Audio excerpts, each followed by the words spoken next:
brown. I mean, you just really cannot beat it. You know, the contrast of the yellows are just to die for. This dress was donated to the Dynamics group here in Tallmadge, and they were kind enough to allow us to borrow it because it's so beautiful. So thank you, Cassidy, for sharing that. Our next bridesmaid model is Brianna McGonigal. McDougal, and stunning dress. I'm envious of the whole bridal party that wore this wonderful, wonderful ensemble. Again, this was donated by the Dynamics group, which came from a Tallmadge family. Okay, next we have Carrie Hadley. Oh, no, we have Emma. Come on out, Emma. Here's Emma Grunt. She is a kindergarten student here at Overdale. Thank you so much. Let's see, this dress was given to us by Cindy Hadley. It was made for Cindy for her uncle's wedding back in 1983. She is a graduate of Tallmadge High School, and Cindy Hadley, of course, and she now resides in Cuyahoga Falls, Ohio. So Emma just looks darling in this little handmade dress. Can you turn around so we can see the back? Oh, beautiful. Thank you, darling. You can go back that way. Got it? Excellent. Okay. So next we have Carrie Hadley. She is a student at Tallmadge Middle School. This is Joan Hadley's dress and her mother.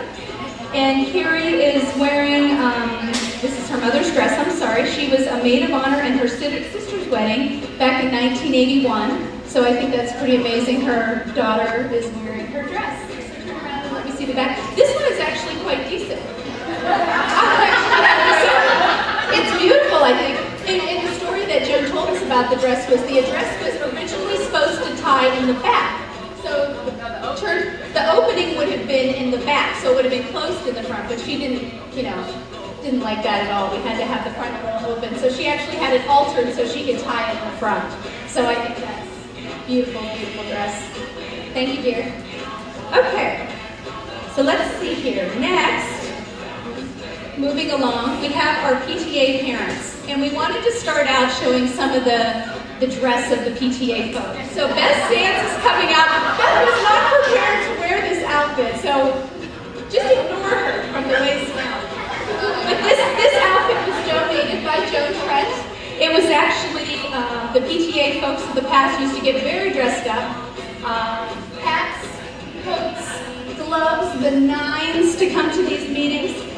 She also told me that the PTA in the 40s would have safe homes for the people in the war. So these women would stand outside with signs, and therefore the PTA was very involved in that.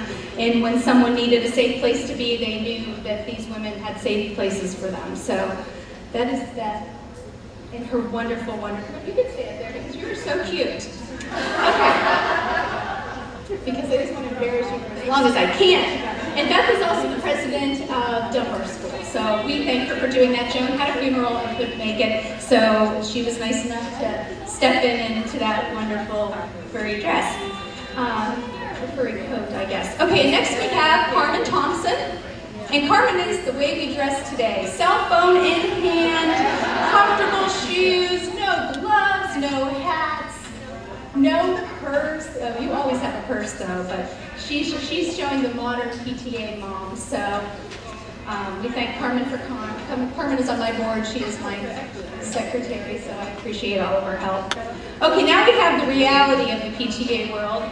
And this is what we all look like, wish we could look like, do look like, answer phones like. We have a man on our Tony. And this is the reality of it all, folks. Cotton slippers. If we could all just come out like that, the world would be a better place, because no one would have to ever worry. It would just be, we'd all look the same and we'd all be hideous, so that would be great. So thank you, girls. Okay. Now moving on, we have Anna Grund. Anna is a student at Dunbar School.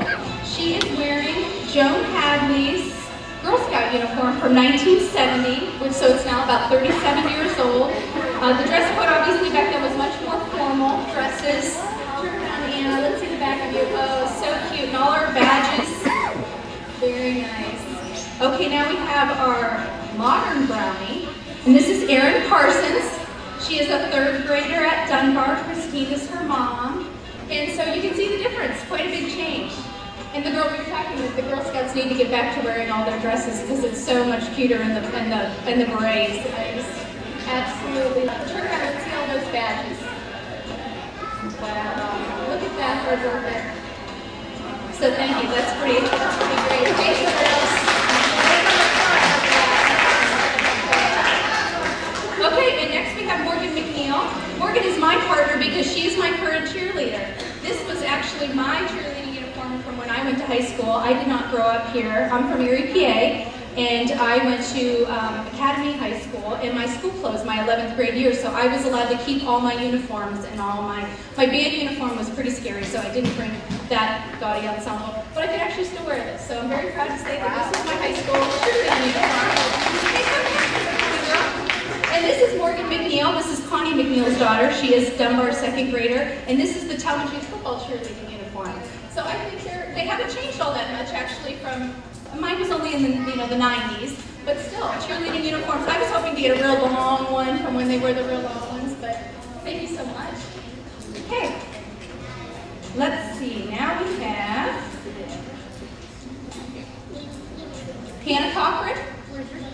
Hannah Cochran is the great-granddaughter of Lillian Cochran. She is wearing, are you ready? Oh, look how cute. In 1957, this Navy coat was made for Lillian's son Bobby from his father's Navy uniform from 1946. His brother Mitch wore it, 7 cousins have worn this coat, and 5 nieces and 3 great-grandchildren. So this is amazing. So this is Hannah, and her mom is Trisha, and her father is Martin. So we appreciate them allowing us to have this piece because it's pretty special to their family. So thank you so much, Hannah. Okay. And next we have Natalie Cochran, who is also Trisha and Martin's daughter and Lillian Cochran's great-granddaughter. This jacket has sort of a long story to it.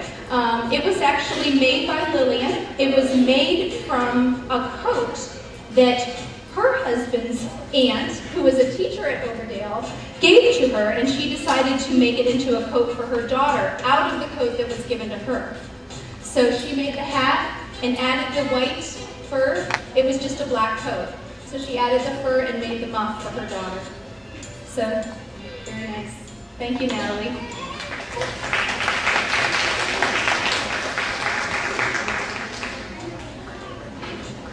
Okay, now we have Michaela Rowan, and she is wearing a dress that was donated by Andrea McMurdo. And as we can see, velvet never goes out of style. This is a current dress.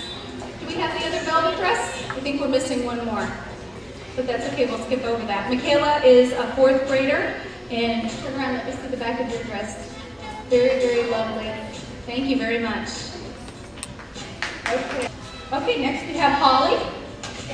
Holly is wearing a lovely lime green number. Typical fashions of the 60s and 70s, the nice little collar. Lovely material. How's that feel? Does it breathe, that material? Polyester, yeah. Lovely. Bright lime green crimpling dress with a little neck collar. This was also donated to us by the Dynamics group, and she is a Tallmadge Middle School student. So we thank Holly for coming out and modeling. Thank you.